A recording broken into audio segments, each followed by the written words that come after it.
오늘 하나님께서 우리에게 주시는 귀한 말씀은 구약성경 창세기서 17장 1절부터 6절까지의 말씀입니다. 우리 다 같이 하나님을 사랑하는 마음으로 또 하나님의 말씀을 기대하는 마음으로 우리 다 같이 합심하여 읽겠습니다.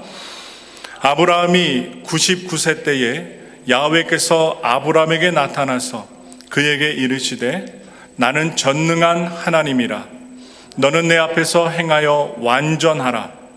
내가 내 언약을 나와 너 사이에 두어 너를 크게 번성하게 하리라 하시니 아브라함이 엎드렸더니 하나님이 또 그에게 말씀하여 이르시되 보라 내 언약이 너와 함께 있으니 너는 여러 민족의 아버지가 될지라. 이제 후로는 내 이름을 아브라함이라 하지 아니하고 아브라함이라 하리니 이는 내가 너를 여러 민족의 아버지가 되게 함이니라. 내가 너로 심히 번성하게 하리니 내가 내게서 민족들이 나게 하며 왕들이 내게로부터 나오리라. 아멘. 저는 오늘 함께 봉독한 말씀을 통하여 하나님은 기다리게 하신다라는 제목으로 은혜의 말씀을 나누겠습니다. 우리 성도님들이요, 많이 기다려 보셨어요? 이 기다린다는 것이 어렵습니다. 이 기다린다는 것, 어쩔 때는 참지 못하고 힘이 듭니다. 그런데 인생은 기다림의 연속입니다. 엄마가 된 사람은 아이를 잉태하고 그 아이가 태어나기까지 10개월간 기다려야 합니다. 또한 우리가 죽는 순간 모든 기다림은 멈추게 됩니다. 그러나 기다린다는 것은 고통스러운 일입니다. 그래서 문명의 발전은 기다림의 시간을 줄이는 방향으로 이루어져 왔습니다.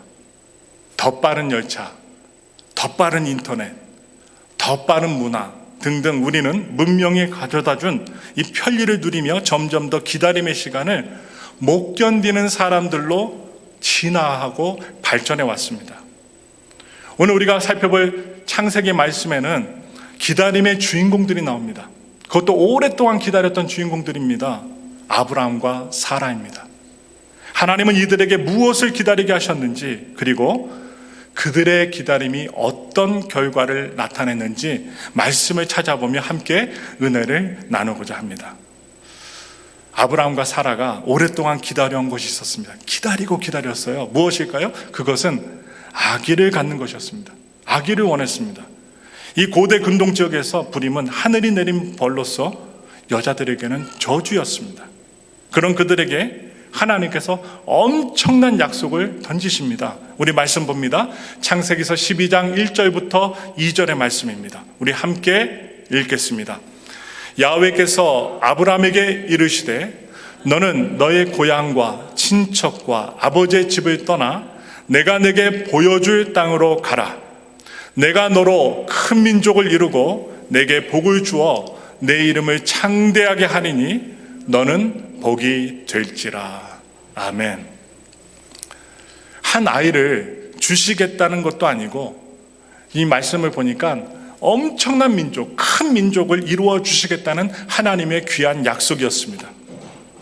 바로 여러분들이 주인공인 아브라함이었다면 떠났을까요? 저 같으면 떠났을 것입니다. 왜냐? 오랜 기다림을 끝낼 기회가 왔기 때문입니다. 여기서 히브리어 레크레카라는 단어를 찾아볼 수 있습니다. 레크레카. 이 단어가 나오는데요. 이 레크는 히브리어로 할라크, 걷다, 가다라는 뜻이 담겨 있습니다. 바로 명령입니다. 그리고 레카는 너 자신을 위해서 for yourself라고 합니다. 즉 레크레카라는 이 단어는 너 자신을 위해서 가라는 것입니다. 너 자신을 위해서 가라. 그렇다면 가기 위해서 전제되는 것이 무엇일까요? 떠남입니다. 떠나다. 오늘의 주인공 아브라함은 고향과 친척과 아버지의 집을 떠나야 했습니다. 그는 익숙한 것을 떠나야 했어요. 그리고 낯선 가나안을 향해 발걸음을 옮겨야만 했습니다. 많은 사람들이 익숙한 것을 떠날 수 있었던 아브라함의 용기를 매우 높이 평가합니다. 그것을 무엇이라고 말할까요? 믿음이라고 말합니다. 그러나 아브라함의 진짜 믿음의 여정은 그들이 가나안에 정착한 후에 비로소 시작이 됩니다. 아브라함은 가나안 땅에 기근이 들자 먹고 살려고 애굽으로 내려갑니다. 그런데 문제가 생겨요. 아내가 너무나도 이뻐요. 우리 엘파소 순복의 성도님들처럼 아내가 너무나도 예뻤기 때문에, 예쁜 아내 때문에 다른 사람들에게, 이방 왕에게 죽을까 봐 살려고 이 아브라함은 거짓말을 합니다. 그가 믿음의 사람인지 의심스러운 모습이 나타나는 거예요. 아브라함과 사라는 시행착오 끝에 마므레라는 곳에 정착을 합니다. 우리 창세기 13장 17절부터 18절의 말씀을 우리 믿음으로 함께 읽겠습니다. 너는 일어나 그 땅을 종과 횡으로 두루 다녀보라. 내가 그것을 내게 주리라. 이에 아브라함이 장막을 옮겨 헤브론에 있는 마므레 상수리 수풀에 이르러 거주하며 거기서 야훼를 위하여 제단을 쌓았더라. 아멘. 지금 장소, 제가 말씀드린 마므레라는 장소에 정착한 뒤 좋은 일이 일어나야 되는데 전쟁이 벌어집니다. 누구냐? 신할 왕 연합군들이 소돔 지역에 쳐들어옵니다. 문제가 생긴 거예요. 이 전쟁을 통하여 자신의 하나밖에 없었던 조카 롯이 포로로 잡혀갑니다. 엄청난 일이죠. 그러자 믿음의 조상이었던 믿음의 사람 아브라함은 자신의 소유였던 군사 318명을 이끌고 바로 그 조카 롯을 되찾아옵니다. 그리고 오늘 기다림의 주제와 같이 또 시간이 흐릅니다. 아브라함은 시간이 계속 흐르고 기다리게 되자 마음이 초조해지는 거예요. 마음이 초조해집니다. 왜냐하면 이 가나안 땅은 안전한 곳도 아니었고 아내 사라에게서는 여전히 잉태의 기미가 보이지 않았기 때문입니다. 그래서 하나님은 이에 아브라함에게 환상 중에 나타나셔서 말씀을 주십니다. 우리 창세기 15장 1절의 말씀을 읽겠습니다. 이후에 야훼 말씀이 환상 중에 아브라함에게 임하여 이르시되 아브라함아 두려워하지 말라. 나는 내 방패요 너의 지극히 큰 상급이니라.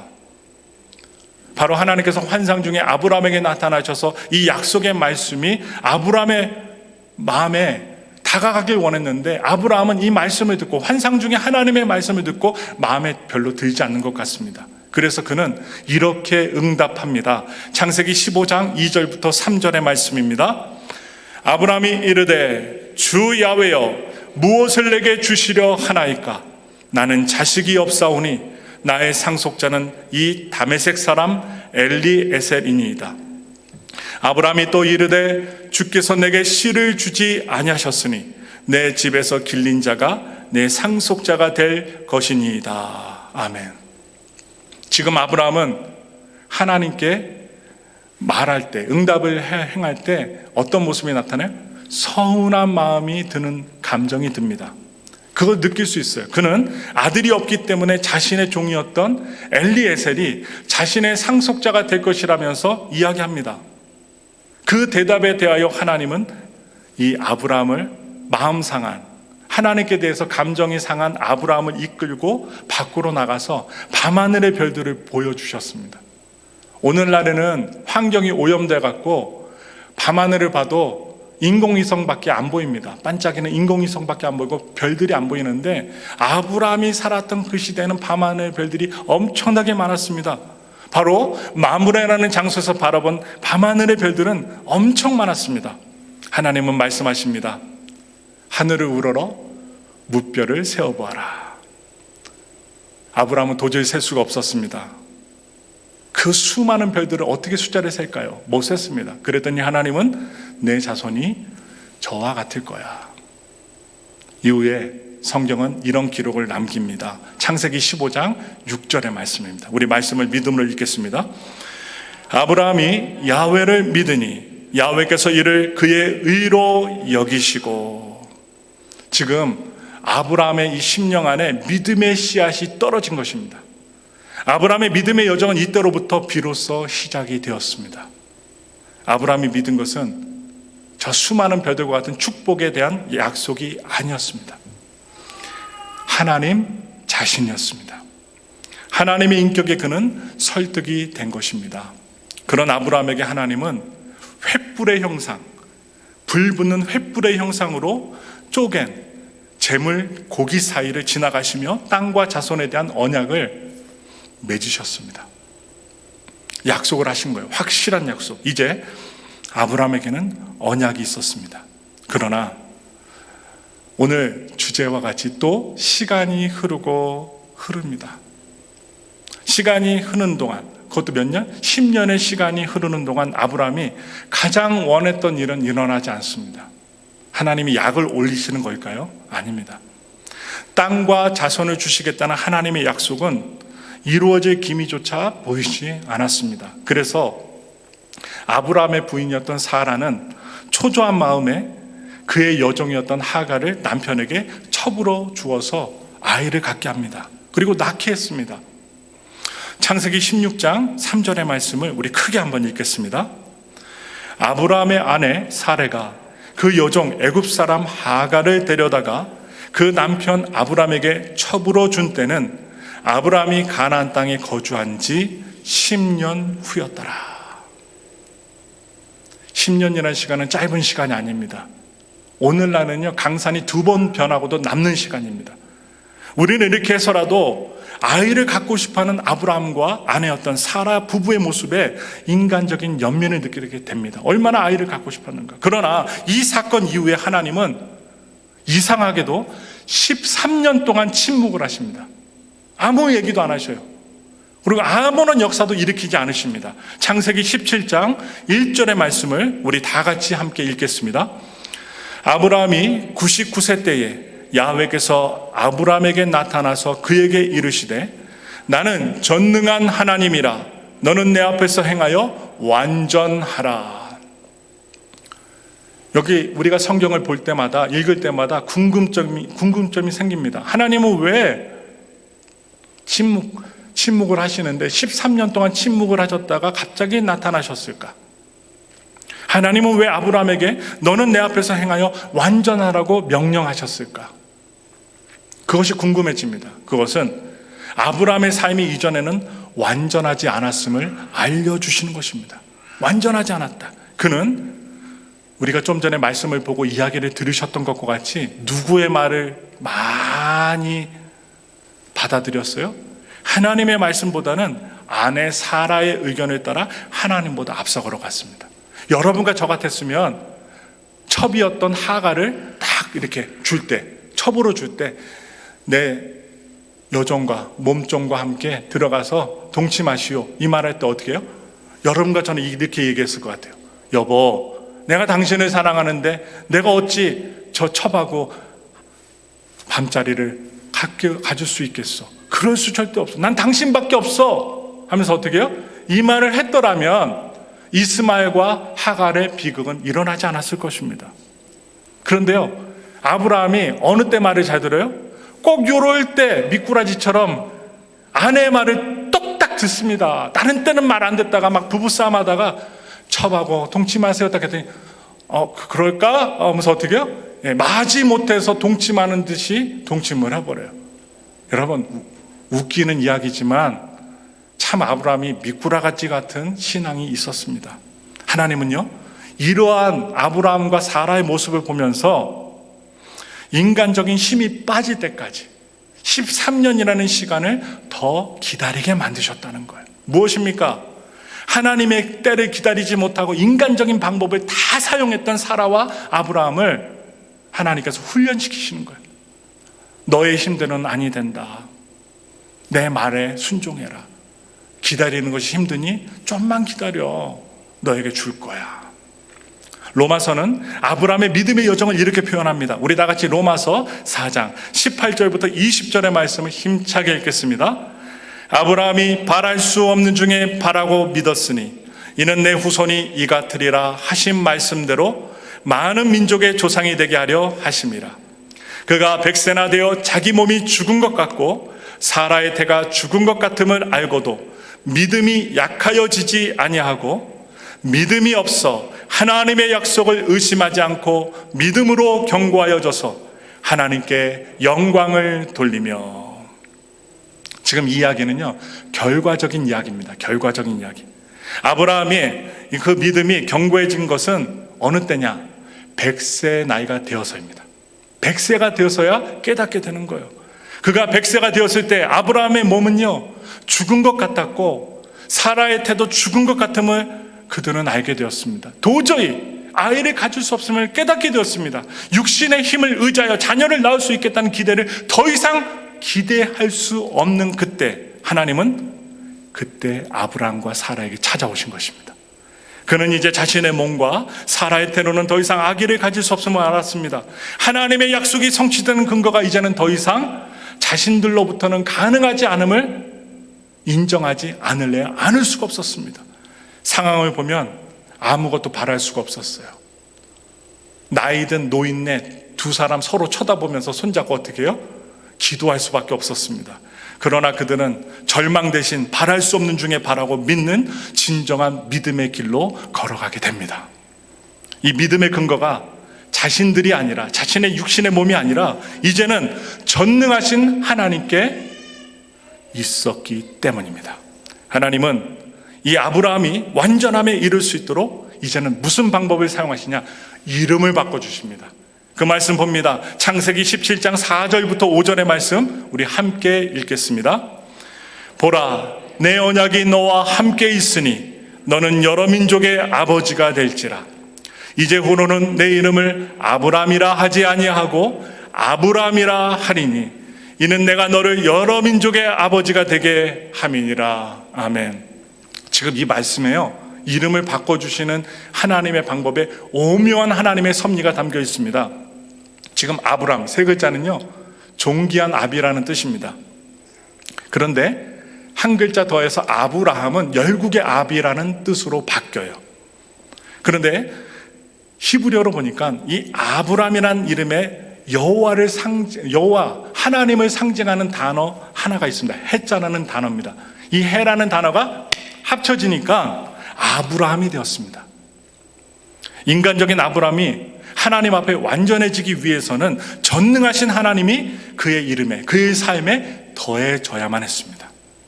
이름이 바뀌는 것, 여러분 우리들의 이름이 있죠? 이름이 바뀐다는 것은 그 사람의 정체성과 삶의 목적이 바뀌는 것과 같습니다. 아브라함은 그때까지 더 높아지고 또한 존귀한 자가 되는 것이 삶의 목표였을지도 모릅니다. 그러나 이제 하나님은 그가 민족의 아버지가 되기를 원하셨습니다. 사명을 주시는 거예요.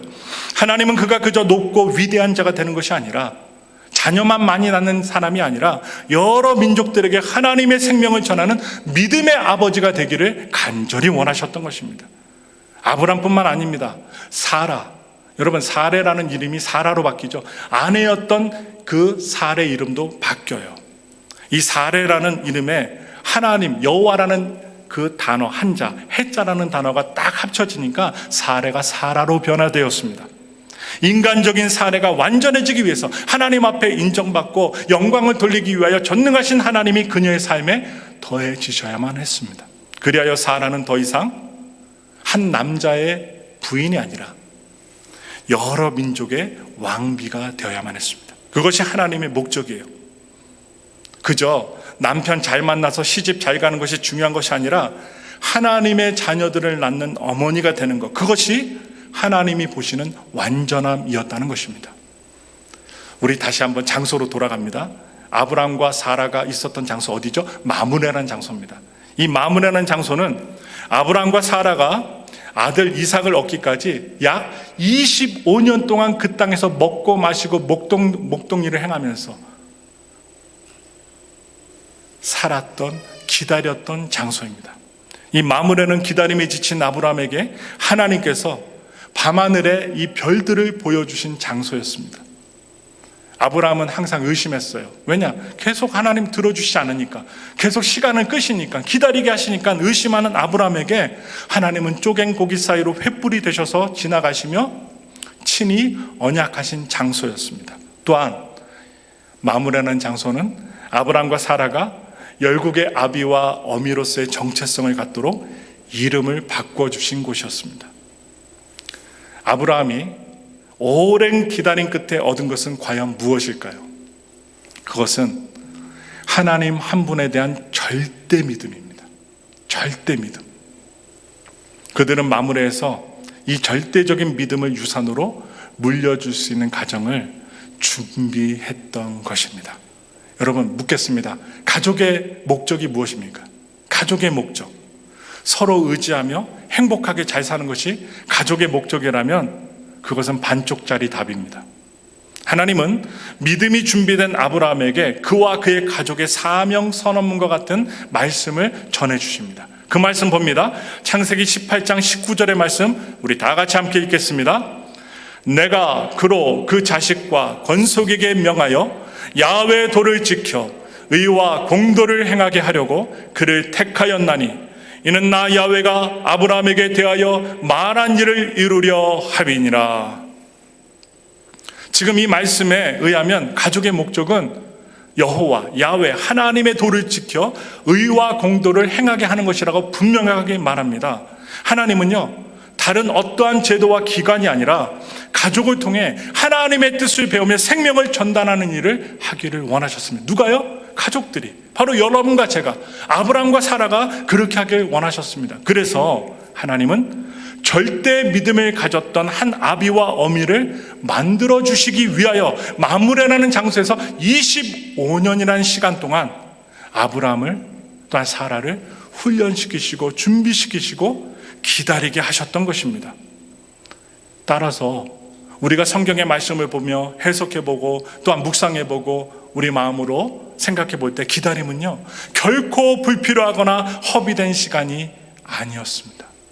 그들에게 기다림은 믿음이 성숙되어가는 시간이었습니다. 그렇다면 누가 기다리게 하셨을까요? 하나님이 기다리게 하신 것입니다. 이후에 아브라함은 소돔의 죄악을 위해 중보하는 자가 됩니다. 그것이 열국의 아비로서, 믿음의 아비로서 그가 품게 된 부담감이었습니다. 그는 이제 자신의 가정에 아들이 없는 것을 염려하는 것이 아니라 죄악으로 죽을 위기에 처한 도시를 위해 중보하는, 기도하는, 희생하는, 시간을 들이는 열국의 아비가 된 것입니다. 지금 이 시대는요, 너무나도 빠르게 변하고 있습니다. 여러분, 한국을 가보세요. 지금 갔다 오신 자매님도 계시지만 한국에 가면요, 아니면 이 미국의 도시를 가보면요, 어디가 어딘지 모릅니다. 얼마나 빌딩을 많이 짓고 아파트를 많이 짓고 높은 고층 빌딩을 많이 짓는지 논밭이 안 보이고요, 가면요 빌딩밖에 안 보여요. 닭장 같습니다. 엄청난 아파트들이 벽을 진치고 있어서 아마 한국에 한 10년, 20년, 30년 동안 안 가신 우리 권사님들이 한국 가시면요, 어디가 어딘지 모르실 거예요. 조카나 아니면 친척들이 손잡고 택시 타고 자가용 몰고 다니면서 어떻게 여기가 어디고요, 여기가 어디고 얘기를, 여기가 어디구나 알죠? 혼자 가보세요. 미아가 될 것입니다. 우리 아이 미아가 아니라 엄마를 잃은 미아가 될 것입니다. 그래서 어디가 어딘지 헤매다가 어떻게 해요? 경찰관이 어디를 찾으세요? 물으러 올 것입니다. 시대가 그만큼 바뀌고 있어요. 이제는요, MZ세대가 알파세대로 자라나고 있습니다. 이 알파세대는 2010년 이후에 태어난 세대입니다. 영국에서는요, 18개월 된 아기가 처음 한 말이 맘마가 아니에요. 엄마가 아니라요, 어떻게 뭐라고 얘기합니까? 알렉사라고 합니다. 알렉사. 기기의 이름을 부르는 거예요. 우리와 다른 환경에서 자라는 세대들과 어떻게 소통해야 할지가 앞으로의 과제입니다. 그러나 세대가 변해도 변하지 않는 것이 있습니다. 그것은 가족의 사명입니다. 지난주에도 귀한 목사님이 가족에 대해서, 도피성에 대해서 말씀해 주셨어요. 오늘도 그와 연장선상입니다. 여호와의 도를 지켜 의와 공도를 행하게 하는 가족의 사명은 영원한 것입니다. 오늘날 공중권세 잡은 자, 바로 사탄은 오늘 이 시대에 무엇보다도 가족을 흔들고 있습니다. 어린아이들의 성의 정체성을 흔들고 있습니다. 남자인지 여자인지 혼란하게 만들고 있습니다. 그리고 가정을 파탄으로 몰아가고 있습니다. 가족이 무너지면 하나님의 의와 공도의 전달이 끊깁니다. 그렇기 때문에 우리는 나의 행복을 넘어서서 하나님이 원하시는 가족의 사명을 이루기 위하여 믿음의 아버지와 어머니로 우리 자신을 준비하고 기다리며 하나님의 말씀으로 무장해야 됩니다. 우리 자녀와 다음 세대에게 절대 믿음을 물려줄 수 있는 사람들이 되어야 한다는 것입니다. 우리는요, 나의 것에만 관심이 많아요. 누구도 그랬을까요? 아브라함과 사라도 그랬습니다. 다음 세대의 믿음을 상속하는 열국의 아비와 어미로 하나님이 바꾸어 주셔서 그렇게 살 수 있었던 것입니다. 바로 우리의 소원과 희망이 이루어지기까지 우리 또한 얼마의 시간을 기다려야 할지도 모릅니다. 오늘 기도하지만 여러 가지 기도의 제목을 가지시고 기다리시는 분들 계실 것입니다. 그러나 하나님이 말씀 주셨다면, 언약하셨다면, 환상 중에라도 음성 들려주셨다면 하나님은 반드시 이루어 주실 것이기 때문에 좌절하지 마십시오. 뒤로 물러가지 마십시오. 한탄하지 마십시오. 전능하신 하나님이 저와 여러분들을 향하여 이루어 주시겠다고 말씀하신 것은 오늘 아브라함과 사라에게 주셨던 것처럼 반드시 이루어 주실 줄 믿습니다. 마음대로 되지 않는 상황 속에서 우리 자신을 의심하며 남을 탓하게 됩니다. 남 탓하게 돼요. 그러나 어쩔 수 없는 시간을 견디는 힘은 바로 기다림입니다. 그래서 오랫동안 기다렸고 고통과 훈련 속에 이스라엘의 초대 왕이 되었던 다윗은 하나님께 이렇게 찬양했습니다. 우리 마지막으로 읽겠습니다. 시편 40장 1절부터 3절의 말씀을 다윗의 심정으로 찬양하겠습니다. 읽겠습니다. 내가 야훼를 기다리고 기다렸더니 귀를 기울이사 나의 부르짖음을 들으셨도다. 나를 기가 막힐 웅덩이와 수렁에서 끌어올리시고 내 발을 반석에 두사 내 걸음을 견고하게 하셨도다. 새 노래 곧 우리 하나님께 올릴 찬송을 내 입에 두셨으니 많은 사람이 보고 두려워하여 야훼를 의지하리로다. 아멘. 민족의 왕, 이스라엘의 우상과 같이 높이 들렸던 다윗 왕도 기다렸습니다.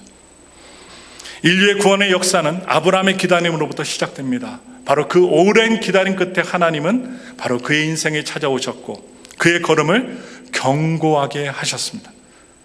너 자신을 위해 걸어가라. 레즈레카. 그것은 하나님의 부르심을 완성했던 것, 바로 마므레서의 오랜 기다림이었습니다. 25년이에요. 바라기는 이 세대가 하나님을 기다리는 세대로 자라나기를 기도합니다. 저와 우리 성도님들의 가정들이 하나님의 기다림 속에서도 믿음을 잃지 않고 확신과 소망 속에 믿음으로 살아가기를 기도해 봅니다. 예수님을 기다리며 이 땅에 하나님을 두려워하며 그분을 전심으로 의지하는 세대가 일어나기를 예수님의 이름으로 축원합니다. 우리 함께 기도하겠습니다.